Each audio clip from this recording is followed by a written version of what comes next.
નમસ્કાર વાલા વિદ્યાર્થી મિત્રો, કેમ છો? મજામાં ને? આજે આપણે જોવાના છીએ ધોરણ 9 વિકાસ પરીક્ષાલક્ષી અસાઇનમેન્ટમાં ગુજરાતી વિષયનું વિભાગ એમાં આપણે આજે જોવાના છીએ. બરાબર, વિભાગ એ.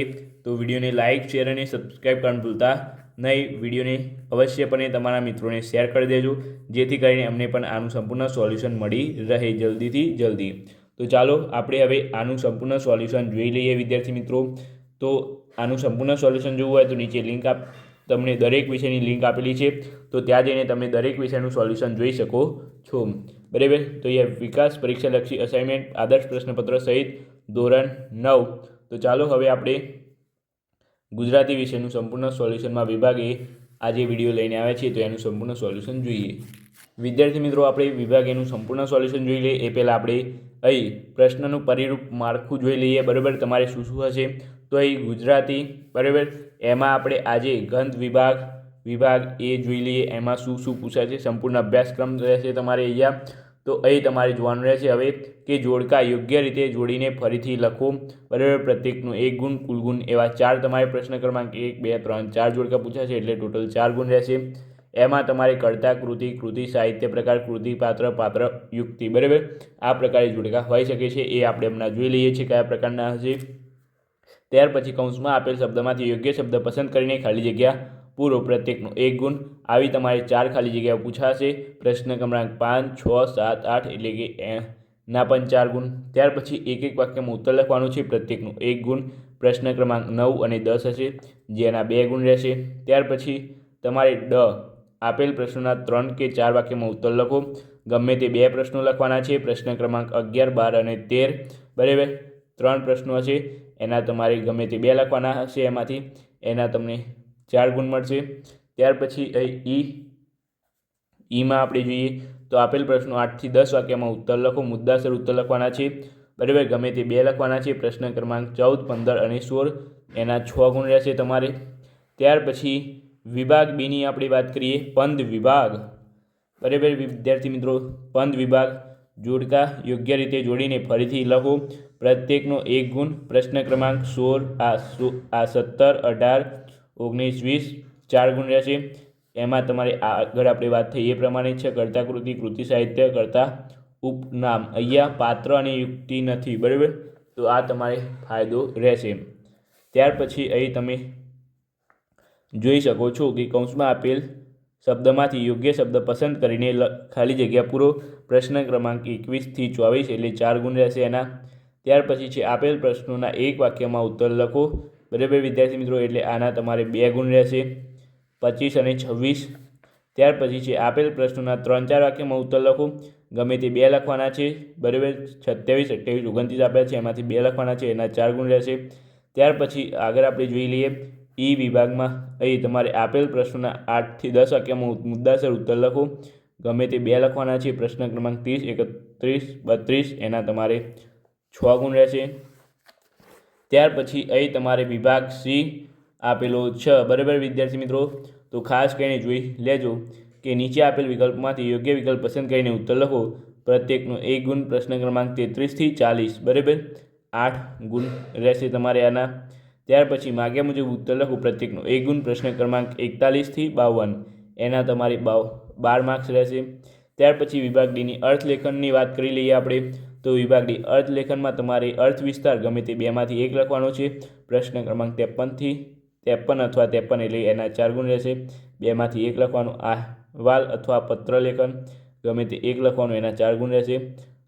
ગર્દાર્થ ગ્રહણ અથવા પદાર્થ ગ્રહણ ગમે તે 1 પૂછવા એટલે 4 ગુણ રહેશે. ત્યાર પછી તમારે અહીં પ્રત્યેકનો ગમે તે 1 પૂછવા એટલે પ્રશ્ન ક્રમાંક 56, 57, 58, 59. બરાબર વિદ્યાર્થી મિત્રો, તમારે ઉપર આપેલું હશે એમાંથી નીચે જવાબો લખવાના હશે. ત્યાર પછી નિબંધ તમારે લખવાનું છે. પ્રશ્ન ક્રમાંક 59, 3માંથી ગમે તે 1 નિબંધના મુદ્દા આપવા. બરાબર, કેટલા 8 ગુણ તમારે રહેશે. એમ કરીને કુલ 80 ગુણનું તમારે પેપર હશે. બરાબર વિદ્યાર્થી મિત્રો, ખબર પડી ગઈ ને? તો બસ આ હતું તમારું પત્રનું પરિરૂપ માળખું. તો આ રીતે તમે જોઈ શકો છો. હવે આપણે વિભાગ એમાં આજે આપણે જોડકા જોવાના છીએ ત્યાર પછી ખાલી જગ્યાઓ જોઈ લઈએ અને એક વાક્યમાં ઉત્તર જોઈ લઈએ. તો ચાલો શરૂઆત કરીએ. તો વિદ્યાર્થી મિત્રો અહીં તમારે છે વિભાગ એ ગંધ વિભાગ. તો અહીં તમારે છે નીચેના જોડકા યોગ્ય રીતે ફરીથી જોડો. બરાબર. પ્રશ્ન 1, 2, 3, 4 અહીંયા છે અ પાત્ર અને બી યુક્તિ. તો અહીંયા વિદ્યાર્થી મિત્રો તમારે નીચે જવાબ આપેલા જ છે, તમે અહીંયા જોઈ શકો છો કે ડોશીમાં તો તારા જેવા સપારડા તો કેક આવે ને જાય. બરાબર. ડોશીમાં બોલે છે. ત્યાર પછી ઘોડે સવાર તો તમને ભાવનગર તેડવા છે. એ જ રીતે સયાજીરાવ તમે અહીં આવશો તો તમારા વેપારનું શું થશે.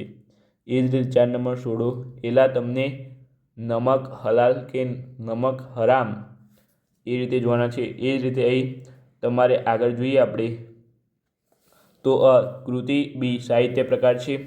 બરાબર. તો અહીં તમારે ગોપાળ બાપા તો નવલકથા ખંડ. ત્યાર પછી લોહીની સગાઈ તો એ છે ટૂંકી વાર્તા. ત્યાર પછી છાલ છોતરાને ગોટલા તો એ છે હાસ્ય નિબંધ. સખી માકડી તો એ છે લલિત નિબંધ. બરાબર. તો આ જોવાનું ભૂલતા નહીં. ત્યાર પછી આગળ આપણે અહીંયા જોઈએ તો અહીં છે તમારે ઈશ્વર પેટેલીકર તો અહીંયા તમારે આવશે લોહીની સગાઈ. ગાંધીજી તો અહીંયા જવાબ આવશે ચોરી અને પ્રાયશ્ચિત. ત્યાર પછી છે મનુભાઈ પંચોળી તો અહીં જવાબ આવશે ગોપાળ બાપા. ત્યાર પછી અહીંયા તમારે જવાબ આવશે કાકા સાહેબ કાલેકર તો અહીં તમારે કાકા સાહેબ કાલેકરમાં જવાબ આવશે સખી માકડી. બરાબર. ત્યાર પછી આગળ આપણે જોઈ લઈએ 4 નંબરનું છે અહીંયા અ પાત્ર અને બ યુક્તિ. બરાબર. તો ચાલો આનું પણ આપણે સંપૂર્ણ સોલ્યુશન જોઈ લઈએ વિદ્યાર્થી મિત્રો. તો અહીં તમારે પહેલો પ્રશ્ન છે માંડર ભગત. તો માંડર ભગત તો એ તમારે જવાબ આવશે આમાં શેઠ છો શેના વેપાર કરો છો. ત્યાર પછી છે અમૃત કાકી તો અહીંયા આવશે બોન ચિંતા એટલા માટે કરવાની કે આ સાવ ગાંડી છે. ત્યાર પછી અહીં તમારે જવાબ આવશે ગાંધીજી તો અહીંયા તમારે આવશે રામબાણ વાગ્યા રે હોય તે જાણે. રામબાણ વાગ્યા રે હોય તે જાણે. ત્યાર પછી અહીંયા છે સયાજીરાવ આપું શું કરશો બોરડી ઉછેરશો. બરાબર. તો ચાલો આ થઈ ગયું આપણે 4 નંબરનું. બરાબર. હવે એમાં જ આપણે 5 નંબરનું જોઈ લઈએ જોડકું. તો અહીંયા છે પાત્ર બી યુક્તિ તો અહીંયા છે કાશી. બરાબર. આના આપણે અહીંયા પાછળ જવાબ આપ્યા છે. તો ચાલો જવાબો જોઈને જ તમને કહી દઈએ. તો અહીંયા ઉત્તર જોઈએ આપણે જોઈ લઈએ ઉત્તર ડાયરેક્ટ કાશી મારો દીકરો મારો 7 ખોટનો બાબુડો. ત્યાર પછી બાબુ તો અહીંયા આવશે આકાશના વાદળા ભીના ભીના. ત્યાર પછી કૃપાશંકર તો અહીંયા આવશે જવાબ તને જરા જોબો આવી ગયો તો. ત્યાર પછી અહીંયા છે ચંદુ તો અહીં જવાબ આવશે કહું છું પંખો લાવો જટ. બરાબર. ત્યાર પછી અહીં તમારે 6 નંબર આવશે લોહીની સગાઈ કૃતિ અને પાત્ર. લોહીની સગાઈ તો એ જવાબ આવશે અમૃત કાકી. ત્યાર પછી ગોપાળ બાપા તો શ્રીમંત સયાજીરાવ. ત્યાર પછી પંગુમ ગયતે ગિરિમ તો એ જવાબ આવશે તમારે અરુણિમા. ત્યાર પછી એ 4 નંબર છે પંથ પ્રદર્શીની ગીતા તો એ જવાબ આવશે અક્ષરા. બરાબર. ત્યાર પછી એ લાસ્ટ જોડકું છે તમારે તો એ લાસ્ટ જોડકું જોઈ લઈએ. બરાબર વિદ્યાર્થી મિત્રો. તો ચાલો અહીં છે તમારે લાલ શંકર ઠાકર તો એ જવાબ આવશે કુદરતી. ત્યાર પછી એ છે ઇસ્માઇલભાઈ નાગોરી તો એ જવાબ આવશે વાડી પરના વહાલા. ત્યાર પછી છે ઝવેરચંદ મેઘાની તો એ જવાબ આવશે બોડો. વિનોબા ભાવે તો એ જવાબ આવશે ભારતીય સંસ્કૃતિની સિદ્ધિ. બરાબર વિદ્યાર્થી મિત્રો. તો આટલું જોઈ લેજો જોડકા ખાસ કરીને. ત્યાર પછી આપણે હવે ખાલી જગ્યાઓ જોઈ લઈએ. તો એ પ્રત્યેકનો 1 ગુણ રહેશે. પ્રશ્ન ક્રમાંક 5, 6, 7, 8 પ્રથમ પરીક્ષાના અભ્યાસક્રમમાંથી છે ગંધ 2, 4, 6, 8 અને 10 હશે. બરાબર. તો અહીં તમારે છે કોઈ ખાલી જગ્યા કરવાની ધમકી આપે તો તેની અસર ગાંધીજી પર ભાગ્યે જ થતી તો એ જવાબ આવશે આપઘાત. શું વિદ્યાર્થી મિત્રો? આપઘાત. ત્યાર પછી ગાંધીજીની દ્રષ્ટિએ ખાલી જગ્યાની શક્તિનું માપ કાઢવું અશક્ય છે તો એ જવાબ આવશે અહિંસા. ત્યાર પછી વિદ્યાર્થી મિત્રો એ જવાબ આવશે ગોપાળ બાપા ખાલી જગ્યાનો વેપાર કરવા ઈચ્છતા હતા તો એ જવાબ આવશે વિદ્યાર્થી મિત્રો હરિનામ. ત્યાર પછી અહીંયા છે અમૃત કાકીને થતું પોતે ખાલી જગ્યાને પત્ર લખ્યો તે જ મોટી ભૂલ કરી તો એ જવાબ આવશે પુત્ર. ત્યાર પછી વિદ્યાર્થી મિત્રો અહીંયા છે મગફળીના ફોતરા ગમે ત્યાં વેરવા અને એને લેખક ખાલી જગ્યા પ્રવૃત્તિ ગણાવે છે તો એ જવાબ આવશે વિદ્યાર્થી મિત્રો પુણ્યવતી. ત્યાર પછી આગળ આપણે જોઈ લઈએ વિદ્યાર્થી મિત્રો 6 નંબર. અહીંયા છે બાળકોમાં સ્વચ્છતાની ટેવો પાડવી તેને લેખક આપની ખાલી જગ્યા વિરુદ્ધનું કૃત્ય ગણાવે છે. તો અહીંયા જવાબ આવશે વિદ્યાર્થી મિત્રો તમારે સંસ્કૃતિ. ત્યાર પછી અહીંયા છે ખાલી જગ્યા એ એટલે સહજ સ્વભાવથી ઉપર ઉઠવું. તો અહીંયા જવાબ આવશે સંસ્કૃતિ. ત્યાર પછી અહીંયા છે વિનોબા ભાવે ભારતીય સંસ્કૃતિને ખાલી જગ્યા કહે છે. તો અહીંયા જવાબ આવશે પ્રગતિશીલ. ત્યાર પછી એ 9 નંબર છે ખાલી જગ્યાએ કહ્યું છે ભલે ભારતની ભૂમિ ભલે કુલ જન્મ. તો એ જવાબ આવશે તમારે તુલસીદાસજી. 10 નંબર છે અકર રાતી યાની માફક ખાવા એ પણ ખાલી જગ્યા છે. તો એ જવાબ આવશે વિકૃતિ. ત્યાર પછી એ દ્વિતીય પરીક્ષાના અભ્યાસક્રમમાંથી આપણે જોઈ લઈએ હવે, બરાબર. તો અહીં પહેલી ખાલી જગ્યા છે કાકા સાહેબ કાલેકરને ગાંધીજીએ ખાલી જગ્યા તરીકે ઓળખાવ્યા હતા. તો એ જવાબ આવશે સવાઈ ગુજરાતી. શું વિદ્યાર્થી મિત્રો? સવાઈ ગુજરાતી. ત્યાર પછી છે કાકા કાલેકર માકડીને પોતાની ખાલી જગ્યા કહે છે. તો એ જવાબ આવશે સખી. ત્યાર પછી એ છે માર્કંડે ખાલી જગ્યા ઋષિનો પુત્ર હતો. તો અહીંયા મુકડુ ઋષિનો પુત્ર હતો, મુકંડુ. ત્યાર પછી આગળ હવે જોઈએ આપણે. તો અહીં છે 4 નંબર કે કાકા કાલેકર માકડીને નદી કાંઠે ફરતા ખાલી જગ્યા ઋષિનું આખ્યાન ગાતા. તો વિદ્યાર્થી મિત્રો એ જવાબ આવશે માર્કંડે. ત્યાર પછી છે યમરાજ 5 નંબર યમરાજને ધૃષ્ટતા માટે ખાલી જગ્યાનો ઠપકો સાંભળવો પડે. તો અહીંયા જવાબ આવશે તમારે શિવજીનો ઠપકો. ત્યાર પછી છે લેખકને વાડીમાં ખાલી જગ્યાના કાફલા જોવા મળે છે. તો અહીંયા જવાબ આવશે ભરવાડી. ત્યાર પછી એ 7 નંબર ખાલી જગ્યા શેરડીના શોખીન હતા. તો વિદ્યાર્થી મિત્રો એ જવાબ આવશે શિયાળ, બરાબર. ત્યાર પછી 8 નંબર છે દેવલો સ્વર્ગમાં ખાલી જગ્યા નામની અપ્સરા બની ગયો હતો. તો અહીંયા જવાબ આવશે દેવાંશી. 9 નંબર છે લાભશંકર ઠાકરનું ઉપનામ ખાલી જગ્યા છે. તો અહીં વિદ્યાર્થી મિત્રો જવાબ આવશે પૂર્ણવર્ષુ. ત્યાર પછી 10 નંબર છે તમારે અહીં પસા દાક્તરે ભૂલથી ખાલી જગ્યાના ડોહાને ઇન્જેક્શન આપી દીધેલું. તો એ જવાબ આવશે ચમન. 11 નંબર છે ખાલી જગ્યાના મેળામાં દેવલો સ્ત્રીના કપડાં પહેરીને નાચતો. તો એ જવાબ આવશે તમારે ખારા ગોડા, બરાબર. 12 નંબર છે શ્રીમદ ભગવદ્ ગીતા મહાભારતના ખાલી જગ્યા અર્થગત આવે છે. તો એ જવાબ આવશે ભીષ્મ પરમ. 13 નંબર છે મહાન ભારતીય દોડવીર ખાલી જગ્યા ગુજરાત સરકારના બેટી બચાવો અભિયાનના બ્રાન્ડ એમ્બેસડર છે. તો એ જવાબ આવશે તમારે સરિતા ગાયકવાડ. ત્યાર પછી 14 નંબર અહીં તમને છે કે ચેસની રમત વિશ્વ વિજેતા વિશ્વનાથ આનંદ ખાલી જગ્યા પુરસ્કારથી સન્માનિત થયા છે. તો એ જવાબ આવશે તમારે પદ્મ વિભૂષણ. 15 નંબર છે આદિ શંકરાચાર્ય દક્ષિણમાં ખાલી જગ્યા મઠની સ્થાપના કરી હતી. તો એ જવાબ આવશે સુંગરી. ત્યાર પછી હવે આપણે આગળ જોઈ લઈએ ગંધ 18. તો અહીંયા છે અરુણિમાએ આફ્રિકાનું ખાલી જગ્યા શિખર સર કર્યું હતું. તો એ જવાબ આવશે માઉન્ટ કિલે. અહીંયા જવાબ છે નીચે માઉન્ટ કિલેમાંજરો. કયું? માઉન્ટ કિલેમાંજરો.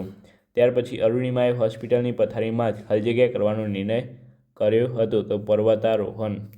ત્યાર પછી છે અરુણિમા ખાલી જગ્યાની રાષ્ટ્રીય કક્ષાની રમતવીર હતી. તો એ જવાબ આવશે વોલીબોલ. ત્યાર પછી આગળ આપણે જોઈ લઈએ ગંધ 20. હવે ગંધ 20 છે તો અહીં જોઈ લઈએ નાનજીભાઈએ તેમના સહચારીની ખાલી જગ્યાનો મજબૂત સાથવારો મળ્યો રહે. તો એ જવાબ આવશે તમારે સંતોષબહેન.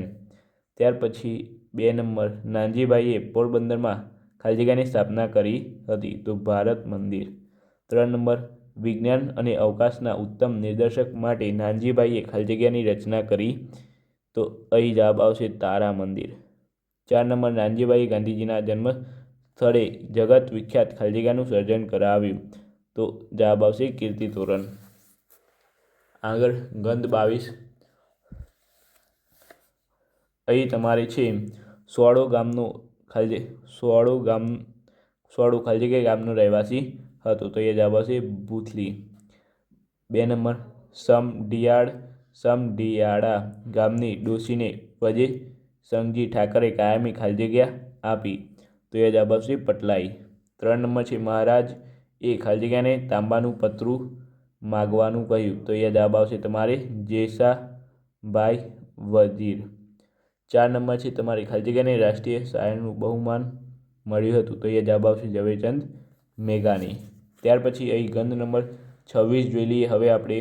તો અહીં ગંધ નંબર 26 છે ખાલી જગ્યા ને એટમ બોમ્બના જનક તરીકે ઓળખવામાં આવે છે? તો એ જવાબ આવશે જે રોબર્ટ ઓપનહેઇમર.